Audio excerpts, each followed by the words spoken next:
Good morning all of you. तो बच्चों, पाठ है पतंग, जिसके कवि हैं आलोक धनवा जी। ठीक है, इसके एक पद्यांश हम पढ़ चुके थे, आप दूसरा पढ़ रहे हैं। जन्म से ही वे अपने साथ लाते हैं कपास, पृथ्वी घूमती हुई आती है उनके बेचैन पैरों के पास। जब वे दौड़ते हैं बेशुद्ध, छतों को भी नरम बनाते हुए, दिशाओं की मृदंग की तरह बजाते हुए, जब वे पेंग भरते हुए चले आते हैं डाल की तरह लचीले वेग से अक्सर। और आगे बात कहा गया है, छतों के खतरनाक किनारों तक उस समय गिरने से बचाता है उन्हें सिर्फ उनके ही रोमांचित शरीर का संगीत। पतंगों की धड़कती ऊंचाइयां उन्हें थाम लेती है महज एक धागे के सहारे। पतंगों के साथ साथ वे भी उड़ रहे हैं अपने रंध्रों के सहारे। कवि यह बात कहने लगते हैं, कवि जो है यह बात कहने लगता है कि जन्म से ही वे जो बच्चे जो हैं अपने साथ लाते हैं कपास। अर्थात कवि यह बात कहते हैं कि बच्चे जन्म से कपास जैसी कोमल भावनाएं लिए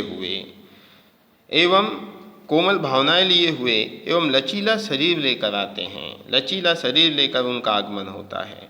न केवल उनकी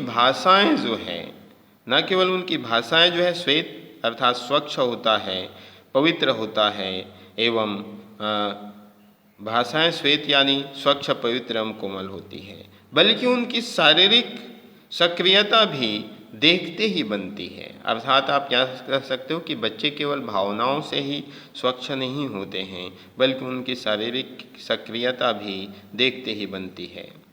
और आगे बात कहा गया, उनके बेचैन चंचल पैरों को तो थमने या रुकने की सुध नहीं रहती है। अर्थात आप जानते हैं कि बच्चे जो हैं बेसुध होकर इधर उधर दौड़ते हैं। उनके बेचैन पैरों के पास जब वे दौड़ते हैं बेसुध, अर्थात आप यह कह सकते हो कि उन बच्चों के पैरों में चंचलता जो है हमेशा दिखाई देता है। बच्चों का पैर जो है कभी थमने का नाम नहीं लेता है। वे जीवंत रहते हैं, वे हर समय भाग दौड़ करते रहते हैं, सक्रिय रहते हैं, जीवंत रहते हैं। और आगे बात कहा गया, छतों को भी नरम बनाते हुए, दिशाओं को मृदंग की तरह बजाते हुए। आप यह कह सकते हैं कि वह कठोर पत्थरों एवं सतों वाली छतों को भी मुलायम ही समझते हैं। उनकी उमंग इतनी उत्कट होता है, उनकी उमंग जो है इतनी तीव्र होता है, सक्रिय होता है कि ऐसा लगता है कि सभी दिशाओं में उनकी सक्रियता जो है ताल के साथ मृदंग की तरह बजती हुई दिखाई देती है। आगे बात कहा गया,